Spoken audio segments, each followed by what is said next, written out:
Hello students, the topic of today's discussion is Educational Research Tools Part 2. Introducing the topic. As discussed in the previous chapter, educational research refers to a variety of methods in which individuals evaluate different aspects of education including student learning, teaching methods, teacher training, and classroom dynamics.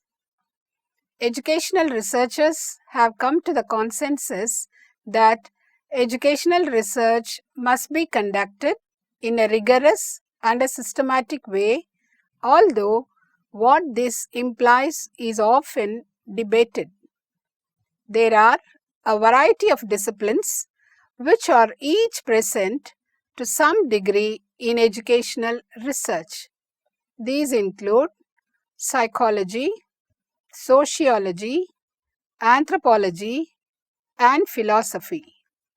The overlap in disciplines creates a broad range from which methodology can be drawn. The findings of educational research also need to be interpreted within the context in which they were discovered, as they may not be applicable in every time or place. While conducting researches, the information gathered can be divided on different rating scales as discussed below to draw inferences. Rating scale. Rating scale is one of the inquiry forms. Form is a term applied to expression or judgment regarding some situation, object, or character. Opinions are usually expressed on a scale of values. Rating techniques are devices by which such judgments may be quantified. Rating scale is a very useful device in assessing the quality, especially when quality is difficult to measure objectively. Example, how good was the performance is a question which can hardly be answered objectively.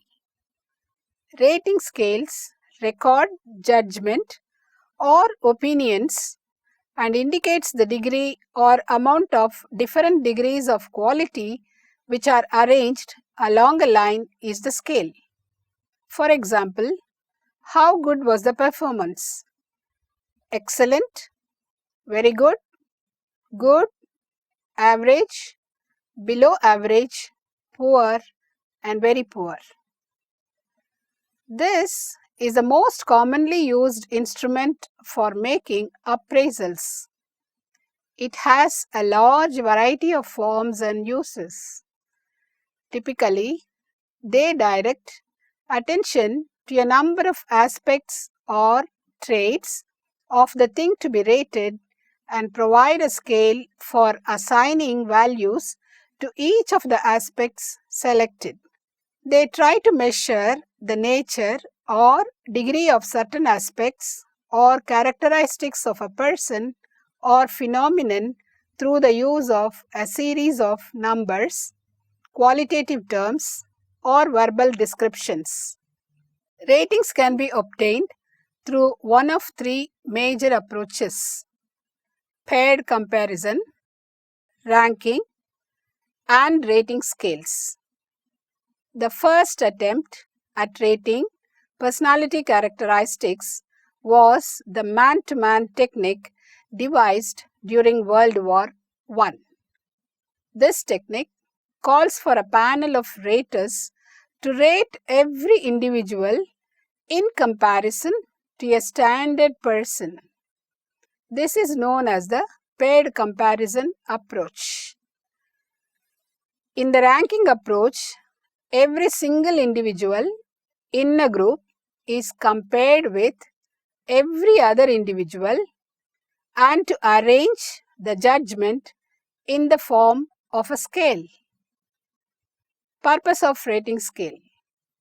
Rating scales have been successfully utilized for measuring the following: teacher performance, effectiveness, personality, anxiety, stress, emotional intelligence. School appraisal, including appraisal of courses, practices, and programs.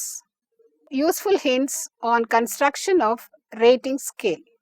A rating scale includes three factors like the subjects or the phenomena to be rated, the continuum along which they will be rated, and the judges who will do the rating.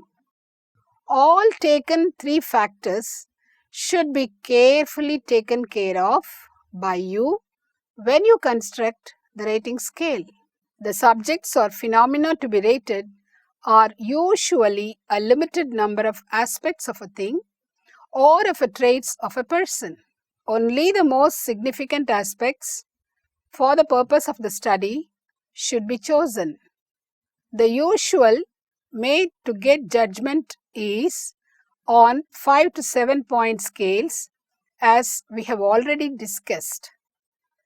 The rating scale is always composed of two parts: an instruction which names the subject and defines the continuum, a scale which defines the points to be used in rating. Anyone can serve as a rater where non-technical opinions, likes and dislikes, and matters of easy observation are to be rated, but only well-informed and experienced persons should be selected for rating where technical competence is required. Therefore, you should select experts in the field as rater, or a person who form a sample of the population in which the scale will subsequently be applied. Pooled judgments increase the reliability of any rating scale. So, employ several judges depending on the rating situation to obtain desirable reliability. How to use the rating scale? Rating scales are used for testing the validity of many objective instruments like paper-pencil inventories of personality. There are also advantages in the following fields like helpful in writing reports to parents, helpful in filling out admission blanks for colleges, helpful in finding out student needs, making recommendations to employers, supplementing other sources of understanding about the child, stimulating effect upon the individuals who are rated. Limitations of rating scale. The rating scales suffer from many errors and limitations like the following. As you know, that the raters would not like to run down their own people by giving them low ratings. So, in that case, they give high ratings to almost all cases. Sometimes also the raters are included to be unduly generous in rating aspects which they had the opportunity to observe. If the raters rate in higher side due to those factors, then it is called as the generosity error of rating. The errors of central tendency. Some observers want to keep them in safe position. Therefore, they rate near the midpoint of the scale. They rate almost all as average. Stringency error. Stringency error is just the opposite of generosity of error. These types of raters are very strict, cautious, and hesitant in rating average and higher side. They have a tendency to rate all the individuals low. Halo error. When a rater rates one aspect influenced by other is called halo effect. For if a person will be rated in higher side on his achievement because of his punctuality or sincerely irrespective of his perfect answer, it is called as halo effect. The biasness of the rater affects from one quality to the other. The logical error. It is difficult to convey to the rater just what quality one wishes him to evaluate. An adjective or adverb may have no universal meaning. If the items are not properly understood by the rater and he rates, then it is called as the logical error. Therefore, brief behavioral statements having clear objectives should be used. Attitude scale. Attitude scale is a form of appraisal procedure and it is also one of the inquiry terms. Attitude scales have been designed to measure attitude of a subject of group of subject towards issues, institutions and group of peoples. The term attitude is defined in various ways. The behavior, which we define as attitudinal, or attitude is a certain observable set, organism or relative tendency preparatory to and indicative of more complete adjustment, as said by L. Bernard. The psychologist Bar David Johnson says, an attitude may be defined as a learned emotional response set for or against something. What is the purpose of attitude scale? In educational research, these scales are used especially for finding the attitudes of persons on different issues like co-education, religious education, corporal punishment, democracy in schools, linguistic prejudices, international cooperation. Characteristics of attitude scale. Attitude scale should have the following characteristics. It provides for quantitative measure on a one-dimensional scale of continuum. It uses statements from the extreme positive to extreme negative position. It generally uses a 5-point scale as we have discussed in rating scale. It could be standardized and norms are worked out. It disguises the attitude object rather than directly asking about the attitude on the subject. Examples of some attitude scale. Two popular and useful methods of measuring attitudes indirectly commonly used for research purposes are Thurston techniques of scaled values, Likhart's method of summated ratings. Thurston technique. Thurston technique is used when attitude is accepted as a unidimensional linear continuum. The procedure is simple. A large number of statements of various shades of favorable and unfavorable opinion on slips of paper, which a large number of judges exercising complete detachment sort out into 11 plies ranging from the most hostile statements to the most favorable ones. The opinions are carefully worded so as to be clear and unequivocal. The judges are asked not to express their opinion but to sort them at their face value. The items which bring out a marked disagreement between the judges, assigning a position or discarded.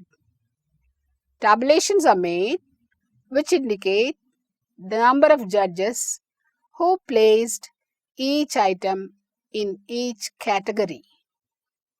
The next step consists of calculating cumulated proportions for each item and ogives are constructed. Scale values of each item are read from the ogives. The values of each items being that point along the baseline in terms of scale value, units above and below which 50% of the judges placed the item. It will be the median of the frequency distribution in which the score ranges from 0 to 11. The respondent is to give his reaction to each statement by endorsing or rejecting it. The median values of the statements that he checks establishes his score or quantifies his opinion. He wins a score as an average of the sum of the values of the statements that he endorses. Thurston technique is also known as the technique equal appearing intervals. The second one is the Likert scale. The Likert scale uses items worded for or against the proposition with 5-point rating response, indicating the strength of the respondent's approval or disapproval of the statement. This method removes the necessity of submitting items to the judges for working out scaled values for each item. It yields scores very similar to those obtained from the Thurston scale. It is an important over the Thurston method. The first step is the collection of a number of statements about the subject in question. Statements may or may not be correct, but they must be representative of opinion held by a substantial number of people. They must express definite favorableness or unfavorableness to a particular point of view. The number of favorable and unfavorable statements should be approximately equal. A trial test may be administered to a number of subjects. Only those items that correlate with the total test should be retained. The Likert scaling techniques assigns a scale value to each of the 5 responses. All favorable statements are scored from maximum to minimum, that is, from a score of 5 to a score of 1 or 5 for strongly agree and so on, 1 for strongly disagree. The negative statement or statement opposing the proposition would be scored in the opposite order, that is, from a score of 1 to a score of 5 or 1 for strongly agree and so on, 5 for strongly disagree. The total of these scores on all the items measures a respondent's favorableness towards the subject in question. If a scale consists of 30 items, say the following score values will be of interest. 30 into 5 is equal to 150, most favorable response possible. 30 into 3 is equal to 90, a neutral attitude. 30 into 1 is equal to 30, most unfavorable attitude. It is thus known as a method of summated ratings. The summed up score of any individual would fall between 30 and 150. Scores above 50 will indicate a favorable and scores below go on an unfavorable attitude. Limitations of attitude scale. In the attitude scale, the following limitations may occur. An individual may express socially acceptable opinion concealing his real attitude. An individual may not be a good judge of himself and may not be clearly aware of his real attitude. He may not have been controlled with a real situation to discover what his real attitude towards a specific phenomenon was. There is no basis for believing that the 5 positions indicated in the Likert scale are equally spaced. It is unlikely that the statements are of equal value in, for, or against. It is doubtful whether equal scores obtained by several individuals would indicate equal favorableness towards again position. It is unlikely that respondent can validly react to a short statement on a printed form in the absence of real-like qualifying situation. In spite of anonymity of response, individuals tend to respond according to what they should feel rather than what they really feel. However, until more precise measures are developed, attitude scale remains the best device for the purpose of measuring attitudes and beliefs in social research. Opinionaire. Opinion polling or opinion gauging represents a single question approach. The answers are usually in the form of yes or no. An undecided category is often included. Sometimes, large number of response alternatives if provided anesthesia. The terms opinion and attitude are not synonymous, though sometimes we use it synonymously. You can now understand the difference between opinionaire and attitude scale. When we discuss out opinionaire, it is characteristics and purposes. Opinion is what a person says on certain aspects of the issue under considerations. It is an outward expression of an attitude held by an individual. Attitudes of an individual can be inferred or estimated from his statements of opinions. An opinionaire is defined as a special form of inquiry.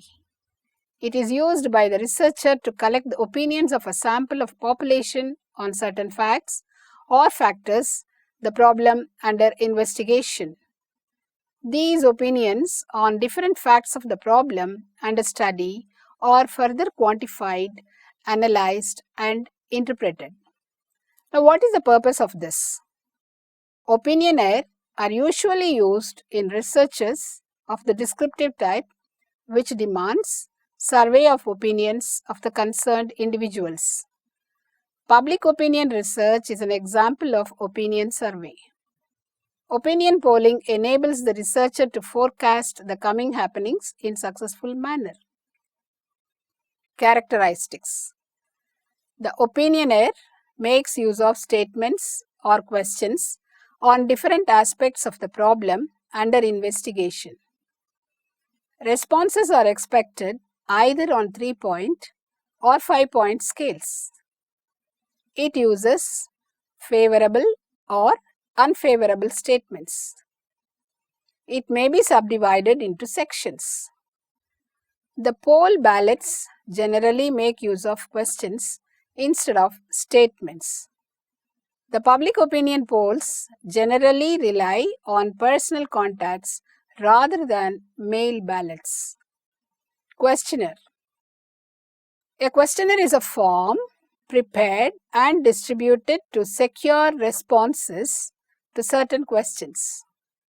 It is a device for securing answers to questions by using a form which the respondent fills by himself.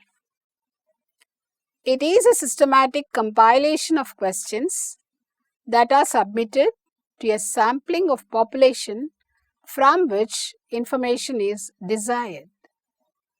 Questionnaire relies on written information supplied directly by people in response to questions.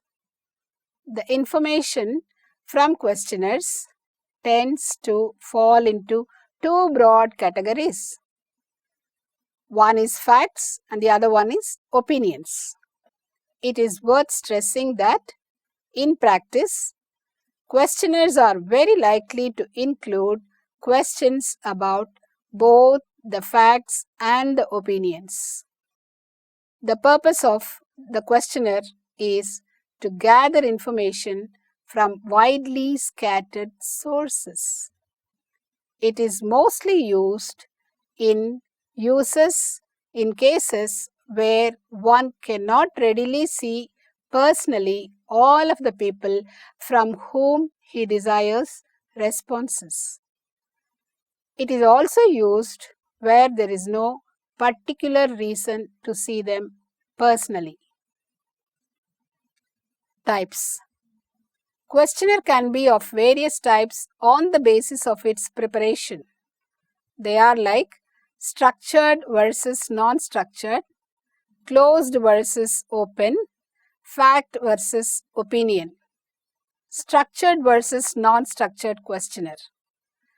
The structured questionnaire contains definite, concrete, and directed questions, whereas non-structured questionnaire is often used in an interview and guide. It may consist of partially completed questions. Closed versus open questionnaire. The question that calls for short check responses are known as restricted or closed form type. For example, they provide for marking a yes or no, a short response, or checking an item from a list of responses. Here, the respondent is not free to write on his own. He was to select from the supplied responses. On the other hand, in case of open-ended questionnaire, the respondent is free to respond in his own words. Many questionnaires also include both closed and open type questions. The researcher selects the type of questionnaire according to his need of the study. Fact and opinion. In case of fact questionnaire, the respondent is expected to give information of facts without any reference to his opinion or attitude about them.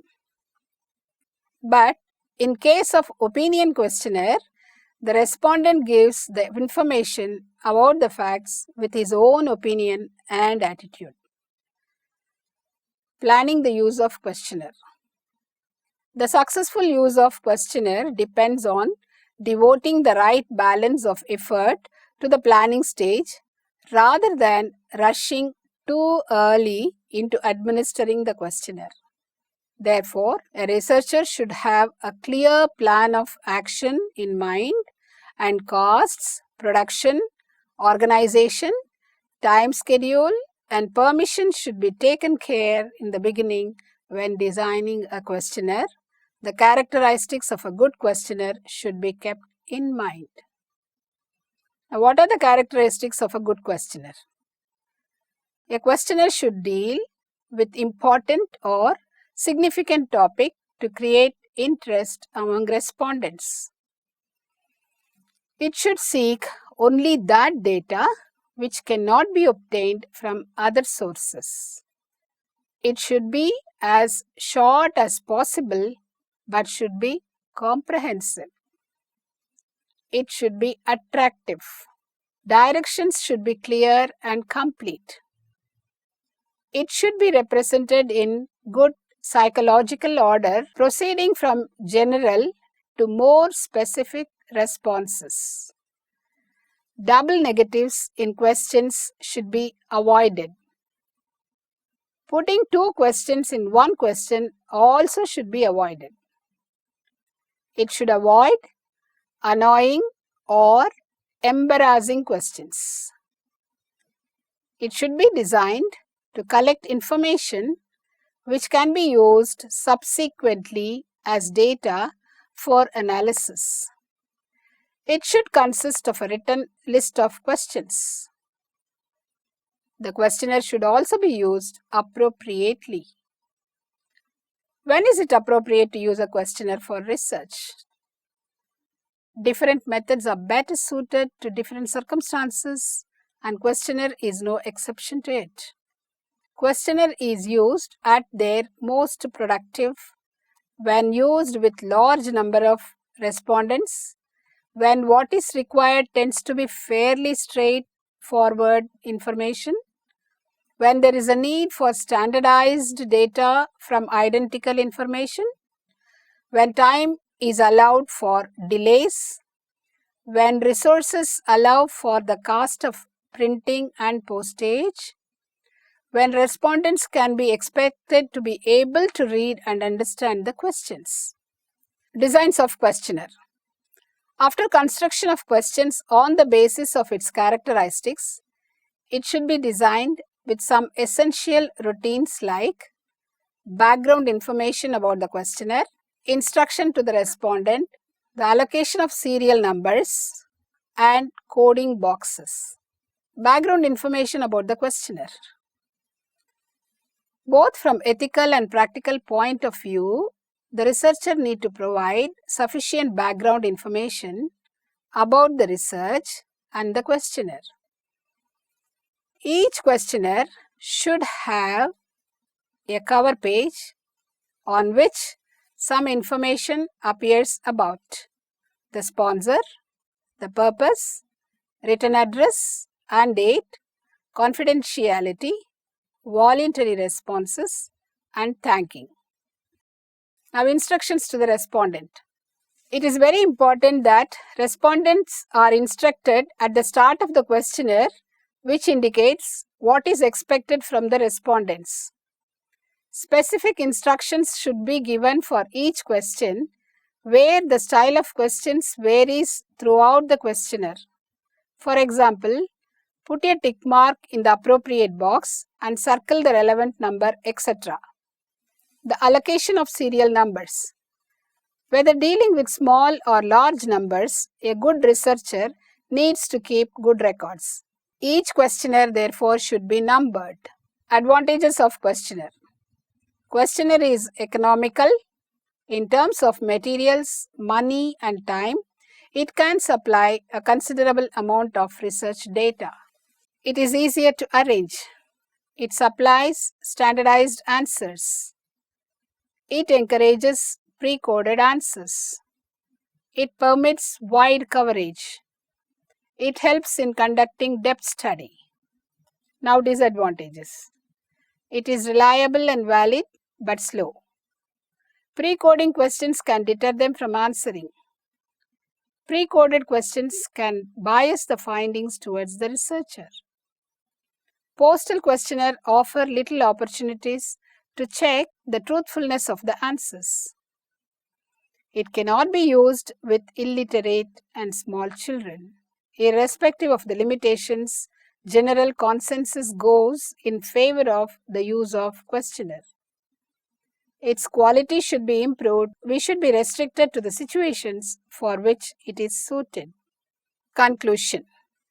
The key to a successful research project lies in iteration, the process of returning again and again to the research questions, methods, and data, which leads to new ideas, revisions, and improvements. It is easy to think of research as a step-by-step process, but it is important to be fluid and open to change. Discussing the research project with advisors and peers, one will find that new research questions need to be added, variables need to be omitted, and other changes be made. As a proposed study is examined and re-examined from different perspectives, it may begin to transform and take a different shape. This is to be expected and is a component of a good research study.